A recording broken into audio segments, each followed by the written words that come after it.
अनि क्षितिज जाने हो भनेर सोध्नुभयो मलाई। अनि त्यसपछि हुन्छ दाइ गइदिउँ भनेको भने, तर दाइ मसँग त पैसा छैन भने, दाइ एउटा के को चिन्ता तिमीलाई भन्नुभएको थियो दाइले। क्षितिजले फेरि यहाँ ल्याएर छोड्यो क्यामेरा लाइट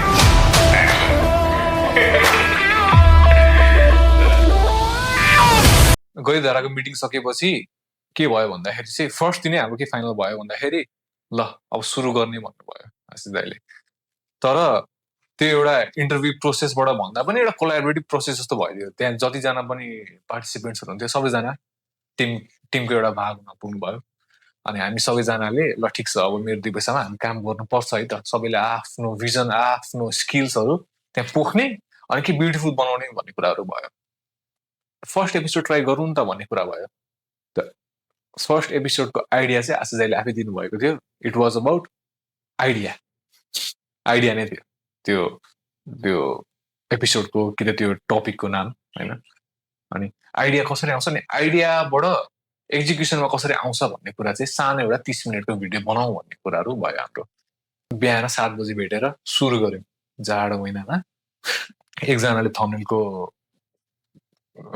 रेस्पोन्सिबिलिटी लिनुभयो, एकजनाले डिस्क्रिप्सनको, आशिष दाइको आफ्नो स्क्रिप्टको कुराहरू भइहाल्यो भएकै थियो होइन। त्यसपछि मेरो काम चाहिँ भिडियो खिचिहाल्यो, अब एडिट गर्ने। अनि ठ्याक्क ल्याएर वेन्सडेको रातिको 11:40 भिडियो सक्यो। तनाव भएको थियो मलाई, किनभने कम्प्युटर ढुस थियो आफ्नो। अनि बल्ल तल्ल 30 मिनटको भिडियो एडिट गरेर सक्यो। प्रोबेबली मेरो फर्स्ट भिडियो होला मैले लाइफमा एडिट गरेको।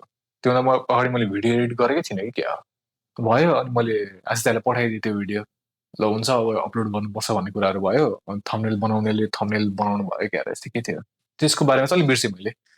यति कुरा चाहिँ याद छ, मेरो काम चाहिँ मलाई ठ्याक्कै याद छ, यति थियो मेरो कामहरू। अनि मैले गरेँ, त्यसको रिभ्यू गरेर अब नेक्स्ट के गर्ने त, अब के गर्ने त, हामीले त्यो भिडियोलाई रिभ्यू गरेर हामीले यस्तो कुराहरू बिगारेका छौँ, यस्तो कुराहरू चाहिँ राम्रो छ होइन। अब यसलाई मोर ब्युटिफुल मोर इङ्गेजिङ कसरी बनाउने भन्ने छलफलहरू भइरहेको थियो। सबैजना आउनुभएको थियो, हामी जो थियौँ पार्टिसिपेन्ट्सहरू।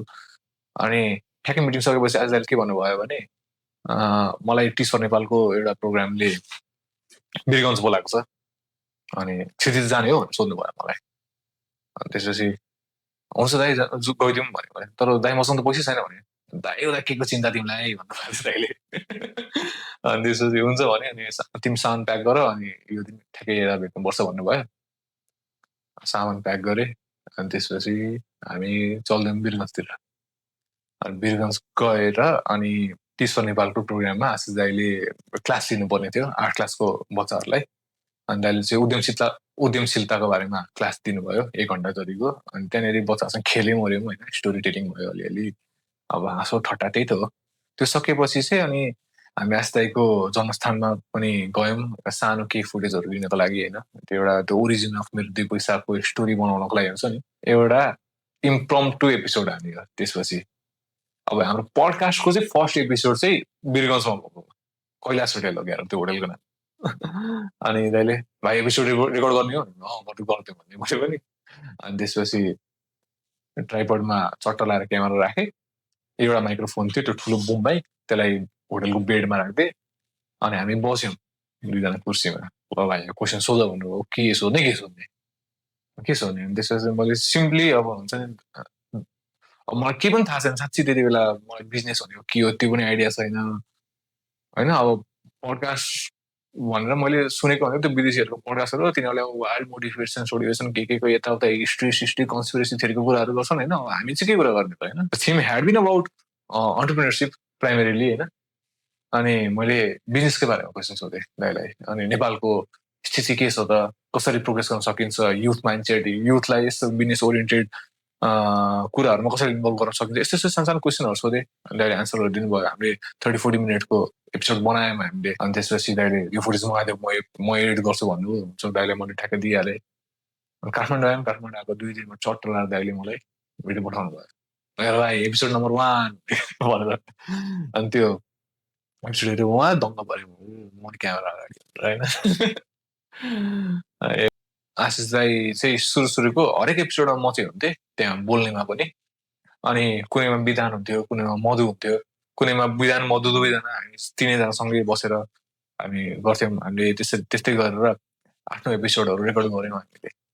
हाम्रो फर्स्ट गेस्ट बोलायौँ हामीले स्टोरी टेलर्सको प्रशान्त मानन्दर सर। अनि उहाँको स्टोरी पनि रमाइलो थियो। तर के भयो भने त्यसमा चाहिँ अडियो बिग्रियो। अब किन बिग्रियो त्यो चाहिँ याद भएन मलाई। तर कस्तो त्यसै चाहिँ खिन्न लागेको थियो। फर्स्ट हाफको अडियो नै कस्तो चिप्पाइदियो आयो क्या। अनि कस्तो त्यो खिन्न लागेको थियो त्यो दिन चाहिँ एकदमै। त्यो एडिट गर्दाखेरि पनि ह्यात्तेरी के भएको यार। बरु हाम्रो आफ्नै भित्रको इन हाउस एपिसोड बिग्रिनु नि, गेस्टै आएको एपिसोड बिग्रिनु पर्ने जस्तो लाग्यो त्यतिखेर चाहिँ।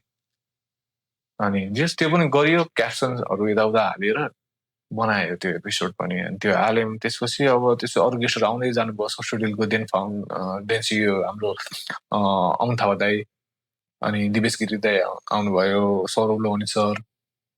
गर्दै गर्दै गर्दै गर्दै हामीले एपिसोडहरू बनाउँदै गयौँ। त्यसपछि चाहिँ अनि अलिकति त्यो स्टुडियो रुमको ढाँचा पनि चेन्ज गऱ्यौँ हामीले। पेन्ट गरिदियौँ निलो कलरको लाएर झ्यालहरूमा चट्ट लाएर त्यो सोकेसहरू राखेर हुन्छ नि सजाउने कुराहरू राख्यौँ गऱ्यौँ। अन्त अहिले पैसा दिनुभयो 55,000 रुपियाँ। अनि ल भाइ के चाहिन्छ इक्विपमेन्टहरू साउन्डको लागि लिएर आऊ भन्नुभयो। अब आफूलाई केही थाहा छैन, लसित भयो अनि विधानलाई थाहा छैन के थाहा छैन दाइ तपाईँलाई थाहा छ मलाई थाहा छैन फिरेट आऊ भन्नुभयो अहिले है।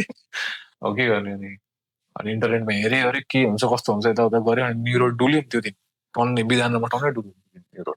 अनि के हुन्छ पर्फेक्ट अब नो आइडिया क्या कसरी के गर्ने भनेर। अनि त्यसपछि क्यामेराहरू लिएर गयौँ। त्यहाँको माइकहरू क्यामेराहरू कसरी हुन्छ यताउता सब कुरा बुझेर त्यसलाई एडिट गर्दा कसरी एडिट गर्ने हुन्छ नि पहिले ट्युटोरियल हेरेर यस्तो खालको इक्विपमेन्ट चाहिँ चाहिँदो रहेछ जसले चाहिँ हाम्रो पछि एडिटिङमा सजिलो होस् हुन्छ नि, ह्यासल नहोस्।